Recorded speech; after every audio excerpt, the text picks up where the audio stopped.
Hello again, it's Claire of Ormskirk. I'm going to be telling another Irish story today, because they're wonderful, land of storytelling and all that. And this is a story of Dairmuid and Grainne and their pursuit by the Fianna. Now this story, as the name suggests, goes way, way back. You see, Dairmuid, he was one of the main warriors of the Fianna, this band of magnificent warriors. Remember the entry requirements, they had to be able to jump over a stick as tall as themselves, go under a stick as high as the knee, swim, fight off so many men. They had to pull a thorn from the foot while running, and lots of other stuff that I've tried, can't do. Needless to say, the Fianna were the best warriors in all Ireland, and Dairmuid was one of the best of them. And Grainne, as we'll find out, she was a spoilt princess, shall we say. Well, anyway, this is a story of how they ended up making an unlikely couple. Now you see, Finn McCool, the leader of the Fianna, he was one of the greatest warriors ever to have lived. He'd managed to reclaim the leadership of the Fianna after his birthright was stolen. He was fabulous, famous, wonderful, but he's getting on a bit, and he'd been widowed, and he was a bit lonely. And Grainne was the most beautiful daughter that a High King of Ireland ever had. So she had a lot of suitors, but I mean, it's Finn McCool, come on, what's not to like? So they sent messengers and spoke to the king. Go for it. So the messengers go into Grainne's room, and she's just sat there like a queen, probably, and she says, whatever. So the messengers go back to Finn, and he's like, oh yes, right, wedding feast. So Grainne comes down, probably quite sulky, you know how teenage girls are, especially when they're a bit full of themselves. And basically her father breaks it to her. She's just consented to marry Finn McCool. He's getting on a bit, he lives in a very different part of Ireland. She's not keen on the idea, but her dad's the High King, and she promised. So, anyway, so they're sat at the wedding feast before the ceremony, and everybody's really hyped up, and there's so much food, and the tables are groaning under the weight of salmon and boar and bread and nice food. And she's like, oh, I can't go through with this. Seriously, I can't go through with this. But she sees a sort of fella on one of the other tables, and he's a bit alright looking, and he's got his dark hair, and he's got his beautiful eyes, and he's got a wee spot on his forehead, and apparently this is called a love spot, and it makes him irresistible to all women. It's probably quite inconvenient, but that's what the old stories tell. So she calls over a messenger. Hey, who's that on the next table? Oh, that. Oh, it's such and such. He's one of the best warriors and one of the best runners in the Fianna. No, the one next to him. Oh, him. He's someone else. He's a great bard. He's a decent guy. No, the one next to him. Ah, that's Dairmuid, and or Dairmuid varies, and he's the most handsome, the most gentle, he's just a really nice guy. Yeah, he's all right. About that mead, wench. So she thinks, I can get out of this mess. So she manages to get Dairmuid on his own, and says, do you want to elope?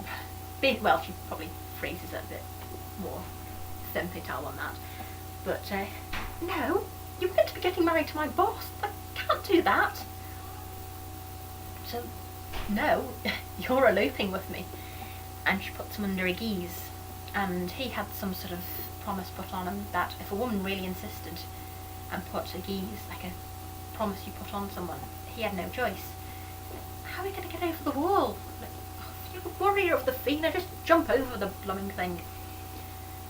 So, for the next few months, they're basically on the run from a rather disgruntled, jilted bridegroom and, Dairmuid's old mates of the Fianna, who were also, basically Irish ninjas. It's not a good set of affairs, so they flee through the countryside, and they don't spend more than one night in each place.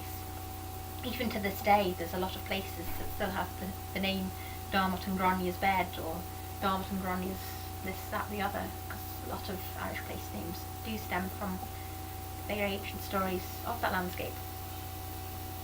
So as it happens, it's just the two of them, and relying on each other's wits for survival, they end up developing feelings for each other. And in the end, Dermot's like, yeah, she's a bitch, but I love her. So they ended up being a couple. So they continue fleeing about, and one day they managed to they had enough, basically.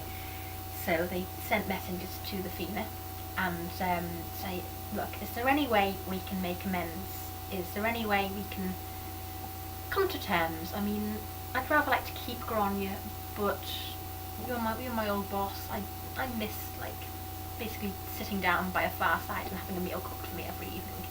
It's different out here in the rainy bogs and stuff. So that sounds quite nice, but Finn's still pretty annoyed at them and says, right, there's a certain wood, gives the description, it's full of rowan trees. These berries have pretty fantastic magical powers. You can get me some of them, you can have Grainne and keep her. He's like, alright. So they make inquiries, and it turns out, I mean, yeah, it's a nice rowan grove, it's alright, you can just go pick rowan berries, not difficult, apart from the fact there's kind of this giant who has never ever been defeated in battle. Okay, challenge accepted. So anyway, Dairmuid actually manages to defeat this giant, which is a lot harder than it sounds whenever you're fighting somebody a lot bigger than you, and he's been a bit out of practice as well, sword, and the time he's been on the run. So him and Grainne sort of settle down, but the thing is, it's like when you get pregnant, she's pregnant by this point, she starts craving the berries, and she really wants them, so they start eating them and sort of like set up camp in this little woodland. I mean, it's got the reputation of a giant, pretty safe really, because it's not good to be on the run when you've got a little one and they cry and they get wind and they need to sleep. So anyway, word eventually does get out that this giant has been killed.